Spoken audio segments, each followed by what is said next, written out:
Та бүхний энэ өдрийн амрыг ирээ. Цагдаагийн албаагчийн гэр бүлийн хүчирхийллийн дуудлага мэдээллийн газар аюулын зэргийн үнэлгээ хийх, түүний мөрөөр хийх ажил арга хэмжээний талаарх хичээлийг та бүхэнд танилцуулъя. Аюулын зэргийн үнэлгээний зорилго нь юу вэ? Аюулын зэргийн үнэлгээний зорилго нь бол гэр бүлийн хүчирхийллийн өртсөн хохирчийн амь нас эрүүл мэнд аюулгүй байдлын эрсдлийг тогтооход оршдог. Аюулын зэргийн үнэлгээ гэж өөрөө юу гэсэн үг вэ? За, аюулын зэргийн үнэлгээ гэж хохирчийн амь нас эрүүл мэндэд учирсан аюултай байдлыг нурчлан таамаглахад чиглэсэн арга хэрэгсэл юм. Яагаад цагдаагийн албаагч аюулын зэргийн үнэлгээ хийх ёстой вэ?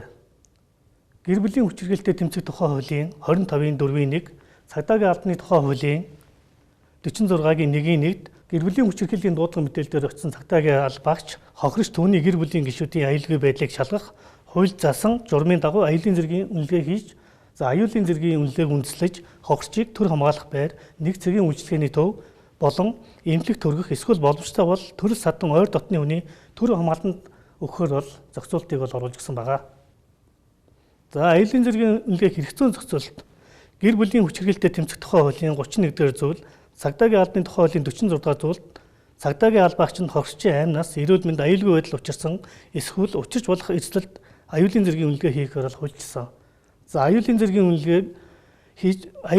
үнэлгээ хийх журмыг бол хууль зүйн дотоод хэргийн сайд бол баталгаар зохицуулсан. За, гэр бүлийн хүчирхийлэлтэй тэмцэх тухай хууль 2017 оны 2 сарын 1-ний өдрөөс хүчин төгөлдөр мөрдөгснөөс хойш 2017 оны 2 сарын 14-нд хууль зүйн дотоод хэргийн сайдын 37 дугаар тушаалаар аюулын зэргийн үнэлгээ хийх журмыг баталсан. За, энэхүү журам маань өөрөө хүчин төгөлдөр мөрдөгдөд 3 жилийн хугацаа өнгөрсөн. За, энэ 3 жилийн хугацаанд аюулын зэргийн үнэлгээ бас төдийлөн бас амьдралд нийцэхгүй. За, аюулын зэргийн үнэлгээ зайлшгүй өөрчлөх шаардлага гарсны үндсэн дээр аюулын зэргийн үнэлгээг нь 2020 онд бол шинжилсэн байгаа. Гэр бүлийн хүчирхийллийн дуудлага мэдээллийн түвшинд гэр бүлийн хүчирхийлэлтэй тэмцэх тухай хүчин төгөлдөр мөрдснөөс хойш ямар түвшинд байгааг одоо графикт үзүүлье.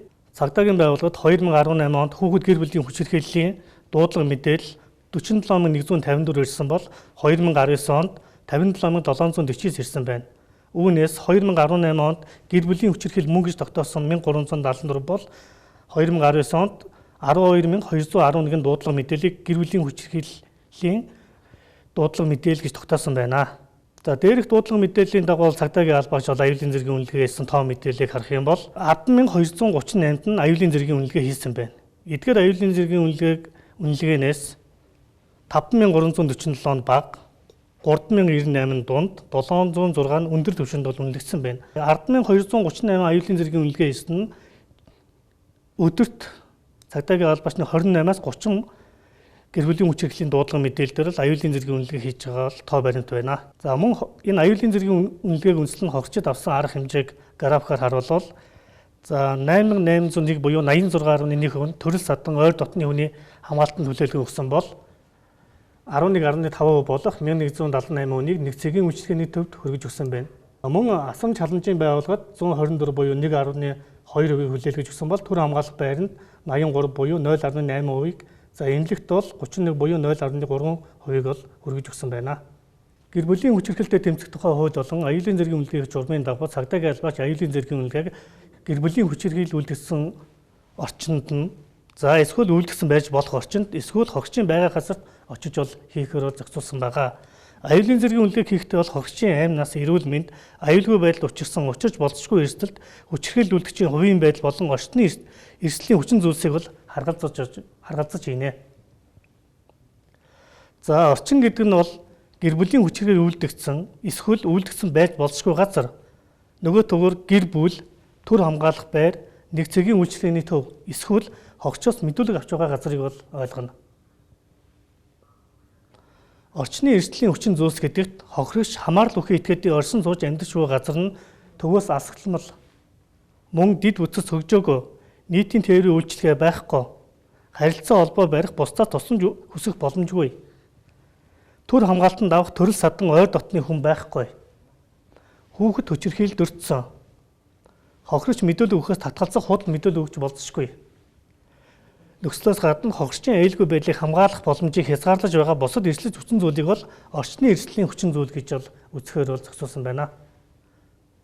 За, хүчирхийлэгчийн хувийн байдал гэдэг нь хүчирхийлэгчийн хувийн байдалд болохоор тухайн гэр бүлийн хүчирхийлэл үйлдсэн этгээд нуурдан хүчирхийллийн гэмт хэрэг үйлдэж шүүхээс яш шийтгэл бол оногдуулан эдэлсэн. Нэг бол цагдаагийн байгууллагын хяналтанд байдаг За эсвэл арх согтуур хундааны зүйл хэрэгэлдэг мансуурлах юм сэтгцэд нөлөөд бодис хэрэгэлдэг гих мэт тухайн тэр гэр бүлийн хүчирхийлэл үйлдсэн этгээдийн хувийн байдалд хамаарах тодорхой оюун нөхцөл байдлуудыг бол авч үзэж байгаа.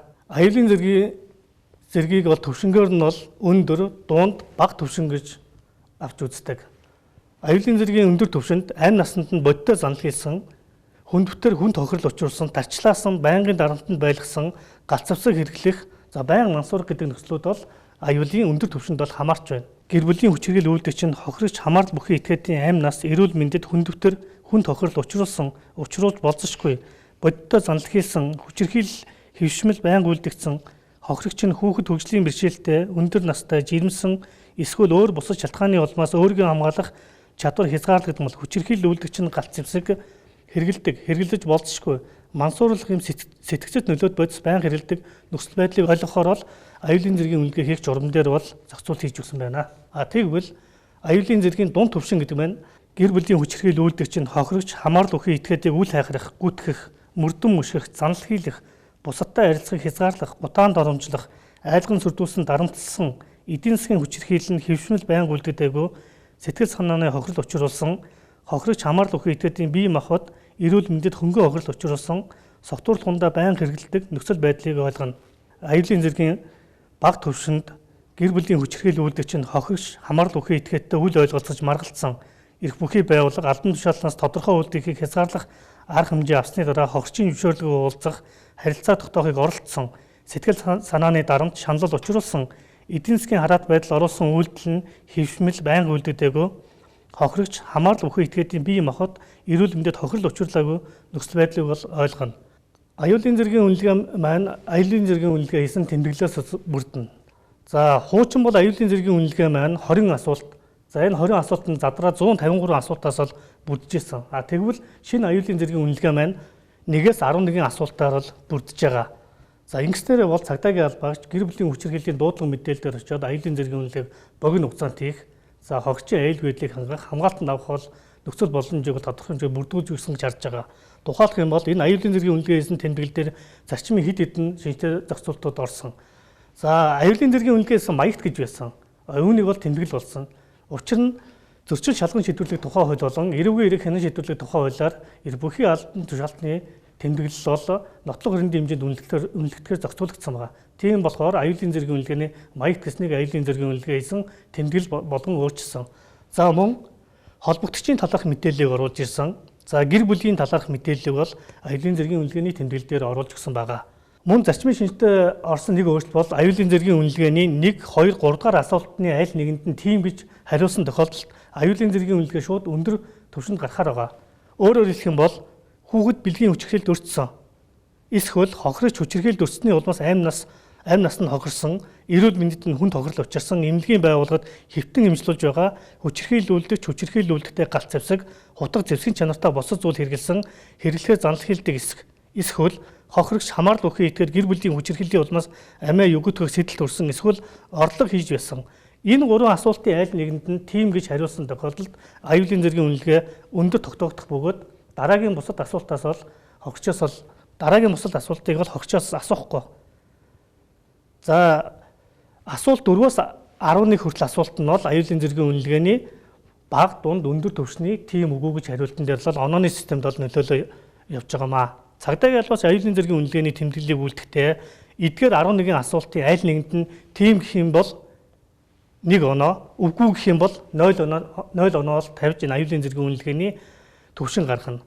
За мөн аюулын зэргийн үнэлгээнд дээр дахиж нэг орсон өөрчлөлт нь болохоор нөхцөл байдал, дүгнэлт цаашид авах арга хэмжээ гэсэн бичвэрийн эсгүүдийг оруулж ирсэн. Түүнчлэн аюулын зэргийн үнэлгээнд дээр хохирчийн гарын үсгийг зурулах шаардлагагүй болсон. Энэ маань өөрөө тухайн дээр хохирч аюулын зэргийн үнэлгээнд гарын үсэг зурснараа хүчирхийлэл үйлдэгчийн үйлдэлийг нотлсон. Нэг бол хүчирхийлэл үйлдэгч энэний өгсөн аюулын зэргийн үнэлгээг үндэслэж намайг одоо шийдэж гин гэдэг юм өрөөсгөл ойлголтыг төрдөг болохоор хохирчийн эрх ашиг хүндэх. За хоёрдугаар нь хохирчийн аюул байдал хангах зорилгоор бол аюулын зэргийн үнэлгээн дээр бол цагдаагийн албаагч гарын үсэг зурхаар зохицуулсан. Ямар тохиолдолд өөр иргэн зурх вэ гэхээр аюулын зэргийн үнэлгээг хийхэд хөндлөнгийн хэлмэрч орчуулагчийг орцуулсан тохиолдолд аюулын зэргийн үнэлгээн дээр бол гарын үсэг зурлах бол боломжтой болсон. За, аюулын зэргийн үнэлгээний нөхцөл байдал хэсэгт ямар мэдээллийг бичих вэ гэхлээр дуудлага мэдээллийн газар орчны нөхцөл байдал, хүчирхийлэл үйлдвэрч болон хохирогч, хамаарал бүхий этгээдийн зан төлөв, сэтгэл санааны байдал, өгүүлэмж, эрүүл мэнд, эд хөрөнгөнд учирсан хохирол, орчны эд зүйдийн эвдрэл гэмтэл, хүүхдийн эрсдэл нөхцөл байдал, нотлох баримт, хэдэн хүнээс асууж аюулын зэргийн үнэлгээний тэмдэглэл хөтөлсөн тоо гих мэт ямар байгааг нь тодорхойлж бичнэ. Түүнчлэн хохирогч, хүүхэд, гэр бүлийн бусад гишүүдэд аюулгүй байдлын хамгаалтын үйлчлэгийг хэрхэн үзүүлсэн болон үзүүлэх шаардлагатай талаарх санал хүчирхийлэл үйлдэгчид авсан арга хэмжээг бол нөхцөл байдал хэсэгт бол цагдаа галгууч бичгэнэ. За, дараагийн аюулын зэргийн үнэлгээний тэмдэглэл хэсгийн дүгнэлт хэсэгт нийт 11 онооноос хэдэн оноо авсан бэ? Тэр нийлбэр оноогийн тавих нь байна. Хохирогч, хамаарал бүхий этгээд учирч болох эрсдэл ямар вэ гэдгийг нь бол бичих нь байна. Хохирогч холбогдож хамаарал бүхий этгээд гэрч нарын өгүүлэмж, харьцаа, зам байдал, хохирчийн эрүүл мэнд, эд хөрөнгийн хохиролд ерөнхий дүгнэлт хийж, эрсдэлт хүчин зүйлийн талаар бол дүгнэлт хэсэгт бол бичгэнэ.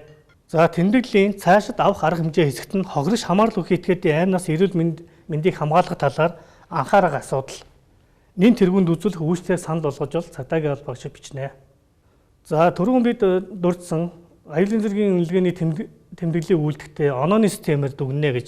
Тэгвэл аюулын эрсдлийн бага түвшин гэдэг маань тэмдэглэл хэсгээр 11 асуултаас 0-оос 3 оног тийм гэж хариулсан бол аюулын эрсдлийн бага зэрэгт бол хамаарна. За, аюулын эрсдлийн дунд түвшин гэдэг маань мөн тэмдэглэлийн дунд түвшин нь аюулын зэргийн үнэлгээний тэмдэглэлийн 11 асуултаас 4-өөс 7-д нь тийм гэж хариулсан тохиолдолд аюулын эрсдлийн зэрэг дунд түвшинд гарна. Аюулын эрсдлийн зэрэг өндөр түвшин гэдэг маань өөрөө аюулын зэргийн үнэлгээний тэмдэглэлийн 1-ээс 3 дахь асуултын айл нэгэнд нь тийм гэсэн эсвэл нийлбэр оноо 8 буюу түүнээс дээш гарсан тохиолдолд аюулын зэргийн үнэлгээ өндөр гэж үнэлэгдэнэ. Аюулын зэргийн үнэлгээ хийхээ өмнө үнэлгээ хийгдснээр гэр бүлийн хүчирхийллийн гэмт хэрэг зөрчлийг шийдвэрлэх, урьдчилан сэргийлэх, хүчирхийлэл үйлдэгчид авах арга хэмжээг тодорхойлох, хохирогч, хамаарал бүхий этгээдэд үзүүлэх, тусламж үйлчлэгээний төрлийг сонгоход ач холбогдолтой тул асуултанд үнэн зөв хариулах талаар болон эрх үүргийг нь хохирогч, хамаарал бүхий этгээд гишнарт бол тайлбарлан өгнө. Аюулын зэргийн үнэлгээ хийхээ өмнө үнэлгээ хийгдснээр гэр бүлийн хүчирхийллийн гэмт хэрэг зөрчлийг шийдвэрлэх, урьдчилан сэргийлэх, хүчирхийлэл үйлдэгчид авах арга хэмжээг тодорхойлох, хохирогч, хамаарал бүхий этгээдэд үзүүлэх, тусламж үйлчлэгээний төрлийг сонгоход ач холбогдолтой тул асуултанд үнэн зөв хариулах талаар болон эрх үүргийг нь хохирогч, хамаарал бүхий этгээдэд бол тайлбарлан өгнө. Аюулын зэргийн үнэлгээг хохирогчтой харилцан ярилцах хэлбэрээр хийх ба хохирчийг буруутгах, нэг талыг баримтлах, тулгах, хөтлөх байдлаар асуулт тавихыг бол хориглодог. Цагдаагийн албаач хүүхдэд аюулын зэргийн үнэлгээ хийхдээ хүүхдэд айдас түгшүүр төрүүлэхээс зайлсхийсэн нөхцөлийг бүрдүүлж, хүүхдийг буруутгах, загнах, тулгах, хөтлөх байдлаар бол асуулт тавихыг бол хориглодог. Аюулын зэргийн үнэлгээ хийсний дараа цагдаагийн албаач ямар арга хэмжээ авах вэ? Нэгдүгээр, эрх зүйн зөвлөгөө өгч, хамаарал бүхий этгээд хууль заасан эрх үүргийг нь тайлбарлаж түнд үзүүлэх үйлчлэгийн талаарх мэдээллийг бол бичгээр бол өгдөг.